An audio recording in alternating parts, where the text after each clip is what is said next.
My personal preference whenever I'm carrying my knife in the woods is to carry it on a sheath which has attached a dangler. And in my opinion, this has several advantages over the traditional belt loop method of carry.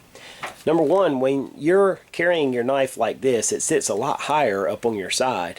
And for me personally, when I go to remove my knife from the sheath or replace it in the sheath, I have to bend my arm a lot and kind of put myself in an uncomfortable position in order to do that. And whenever I'm holding my knife, I don't want to be in an uncomfortable position, because I believe that also lends itself to put you in more of an accident-prone position. So for me, I like to have my knife hanging low down on my thigh where I can see it better and where I can feel better and have more control when I'm replacing or removing the knife from the sheath. Two, when you're carrying your knife up high in this traditional loop, here, when you go to sit down on the ground, your knife sometimes kind of bores into the ground, and that becomes stiff on your belt and just uncomfortable. But with the dangler, your knife has this forward and backwards flexibility, so that way when you sit down, instead of your knife bearing down into the ground or pushing into your side, it just kind of swings out of the way.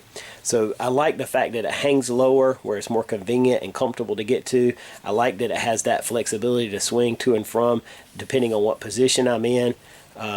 And the nice thing about this type of setup is if you did want to use that traditional loop, you can just swing the dangler down and out of the way. You don't have to detach it. You can use this loop with no problems, and you still have that accessory there and available whenever you want to use it again. One other advantage is if I want to put this loop on my belt, I have to unbuckle my belt, put it on, and rebuckle the belt. And sometimes maybe when I get in my truck, I want to detach my knife from my hip for a while and then put it back on, and that becomes aggravating. So with this setup, I can easily attach it, and then if I want to take it off, I can easily detach it and take it off and on and off the belt without ever removing my belt or unbuckling my belt. So that just makes things, again, more convenient. Anyhow, this is a dangler that I've designed myself, and today I'm going to make one more for a sheath that I have with me out here in my shop. So if you're interested in seeing how I create this accessory, stick with me and I'll show you my method. To get started on this project, we're going to need 4 basic materials. 1, we need a piece of leather to cut our dangler from. 2, we're going to need buttons in order to attach the dangler to our belt. 3, we need 1 rivet, which we'll use to attach the leather on the dangler to our key ring. And that's the 4th thing we need, is a large key ring so that we can attach the dangler to our sheath. I bought my scrap leather at Hobby Lobby. I bought my buttons at Walmart, and I bought my rivets at Hobby Lobby, I believe, and this at Walmart. So I went to 2 places, Walmart, Hobby Lobby, and I was able to get everything that I needed for this project. For tools, you're going to need an X-Acto knife, or a pair of scissors will do in cutting your leather. I like the X-Acto knife, it gives me cleaner cuts. You're going to need a hammer, and you're going to need a power drill in order to start your pilot holes for your rivet and your buttons. When you buy the buttons and the rivets, it'll come with a little anvil and a punch, and I'll show you those in just a minute when I go to attach those, which you'll use to actually attach those to the leather. And that's really all you need in order to make this project. To get started, the first step is you need to decide how long you want your dangler to be and how far you want your knife to drop down below your belt. Now, this is not my first time making this, so I know basically that what I like to work with is a 10-inch in length piece of leather. And just so you know my measurements, this is a 3/4 of an inch wide piece of leather. So 10 inches by 3/4 of an inch wide.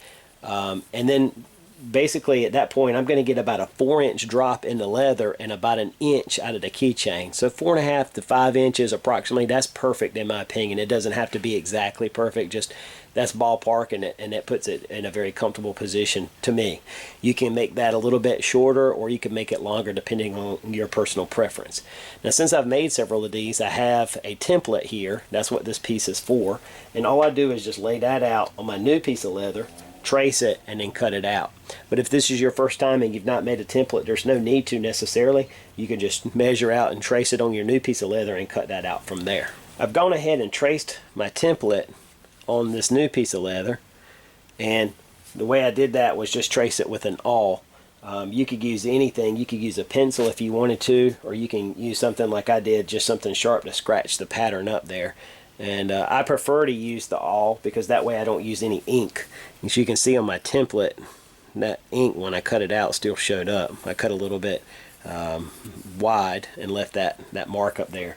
But anyway, this time I've used an awl, and that way when I cut there's not going to be any lines to show. I won't do the whole thing on camera, but just to show you how I do this, just take the X-Acto knife and just carefully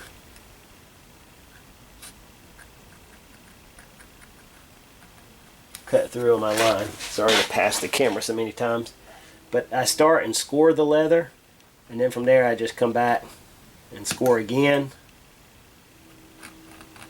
and after about 3 or 4 times I'll cut through clean. It's probably time for a new blade on this knife. That's good. But anyway, you can see I'm starting to get my cut made. What I'm going to do is go ahead and cut the rest of this out. Okay, that took me several minutes to get this cut out. But if you take your time on cutting your leather, you can get some pretty nice clean lines, especially if you have a sharp blade. My blade was getting a little dull. So one of the things I like to do to touch up those kind of rough edges is use just a regular cigarette lighter and just kind of touch up the rough edges on my leather. You don't have to do this. This is just a personal thing, kind of cosmetic in nature.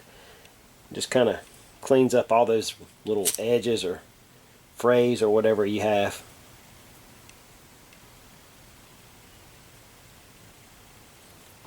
And I'll go over it several times until I'm happy with the way it looks.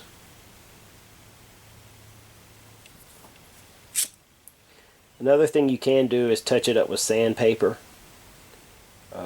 You'll need a real fine sandpaper in order to do that. But okay, so after burning my edges, I still wasn't satisfied, so I'm going to use this very fine sandpaper and just kind of bevel the edges of the leather. And I'm just hitting it down on about a 45-degree angle and just getting that real hard edge off. You won't need to do much with that.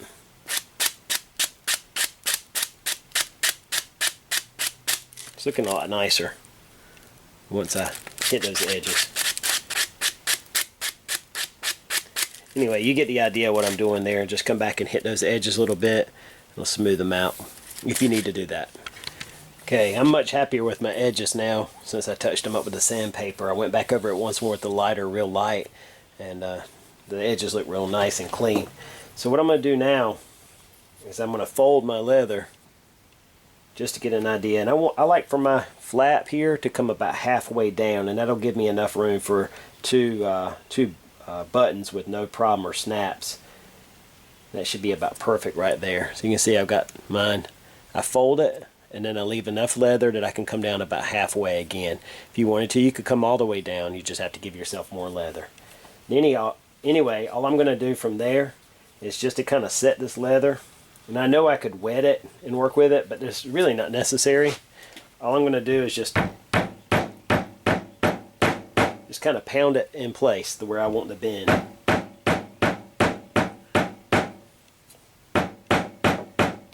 And I'm just lightly tapping that. And let's put a nice crease in it, and that's all. Then I'm going to come back on top, just like I want that to be. And I'm going to do the same thing. And once we come back with our rivet and our buttons, that's going to put it in place, you know, permanently anyway.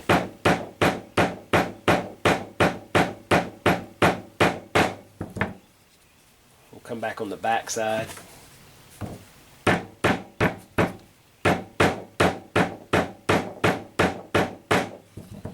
good. And then on this one too.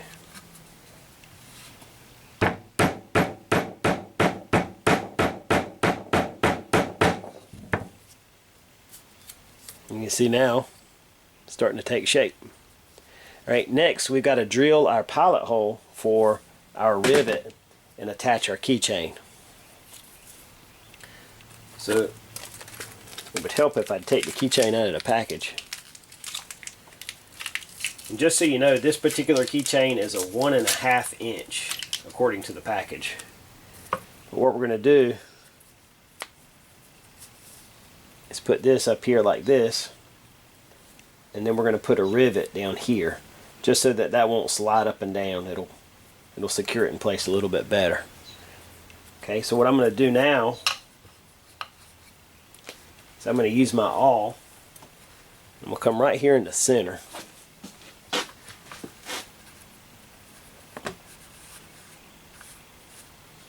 And I'm going to put a mark there.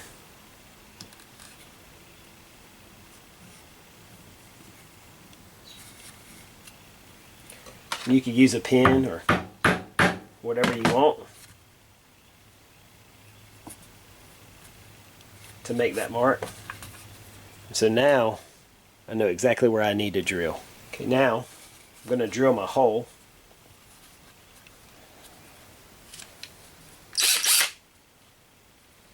And I'm going to try to hold this really steady and go slow.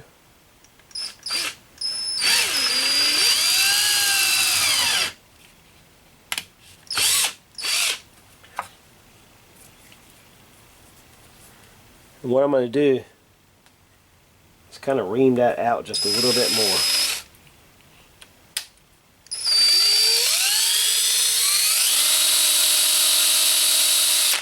That'll give me just a little bit more. Make it just a little bit easier for me to get my rivet through. So we got our keychain in place. I'll get the rivet prepared. When you purchase your rivet set, it should come with 2 pieces. This is just a little punch which you use to attach the cap of the rivet, and then you have your anvil which you put underneath of it to hammer on. And the rivet, my package that I bought came with 3 different size rivets. This is the middle size, and it's just basically a shaft with a little back side to it, and then you have your little cap here. And I've got my key ring here. I'm going to put the shaft through just like this. You can see what that looks like coming through. I put the flat side of the anvil against the leather. And now I'm going to position this little cap on top of the rivet just like that. So you can see what it's going to look like there. Okay. Now there's a little rounded side to this punch, and that rounded side fits perfectly on the head of the rivet. We'll position that in place. I'm going to use my hammer just to tap it. You want to be careful to hammer straight down.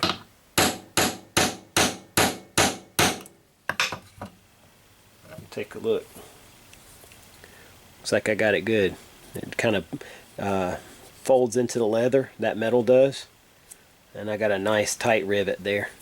Just to make sure, I'm going to tap it real light a couple more times just to make sure that everything's in place. But you definitely don't want to over hammer this because you can mess up your rivet.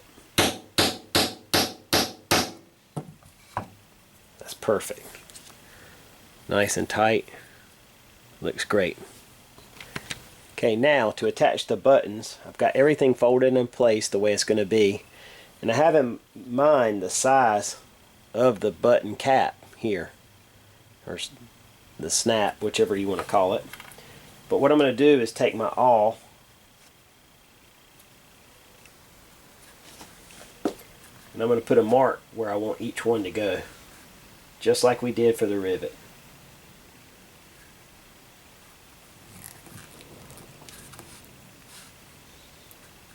Come up just a little bit extra.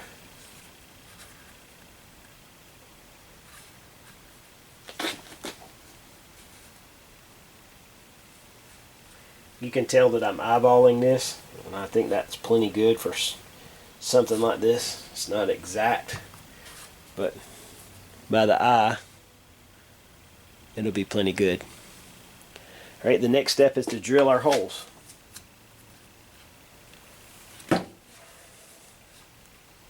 I'm going to go through all 3 layers of leather at one time.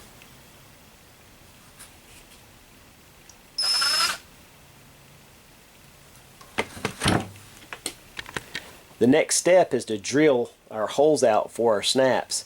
And we want to be careful not to drill through all 3 layers of leather, but only the top 2, because we don't want to drill through the back, which goes under our belt. So what I'm going to do is drill the first layer first, put a mark on the second layer from that, and then drill through that one by itself.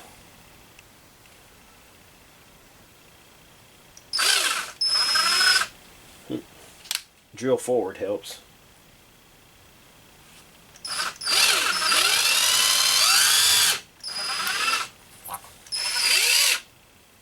Okay, we got our first hole.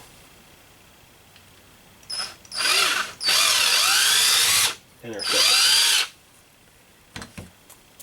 Okay, now can fold that in place.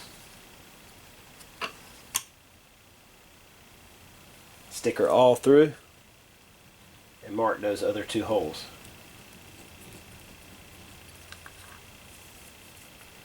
Now I'm going to fold this up, getting everything else out of the way, and do these other 2 holes.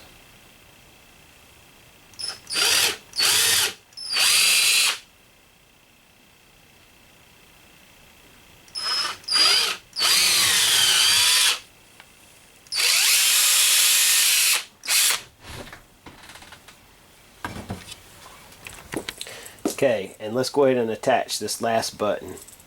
Just run this through the back of our leather. Just like that. We're going to put our anvil underneath the button so it fits directly, as it should.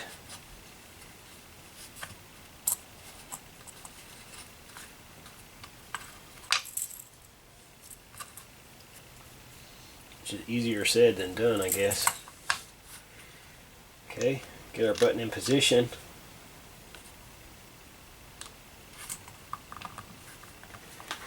Alright.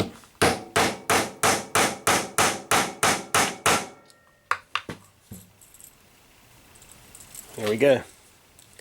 So we got both of our buttons attached there. We'll hammer on these just a time or 2 more to make sure I got a good fit. And I'll bring you back. Now that I've got all the buttons attached, you can see what the finished product looks like. Snaps work real good. I'm pretty happy with it. I think it's going to serve my purpose quite well. You know, if you didn't want to put snaps on this, you didn't want to go through the trouble, you could just rivet both sides. It does take away the option of taking it on and off your belt very easily without having to unbuckle your belt, but you could do that, and it would eliminate the possibility of your knife coming unsnapped. But I figured, being as I put 2 snaps, you know, it gives me just a little bit of extra added security with it. I'll install it on the sheath and show you what that looks like. Alright, so to install this, it's just a matter of putting a key ring on. The hard part's just getting it started. And once we do that,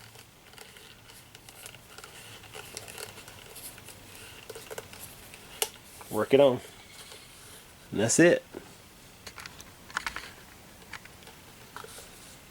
And so there's my dangler in place on my sheath. And I picked this particular piece of leather because it almost perfectly matched the sheath. And that's it.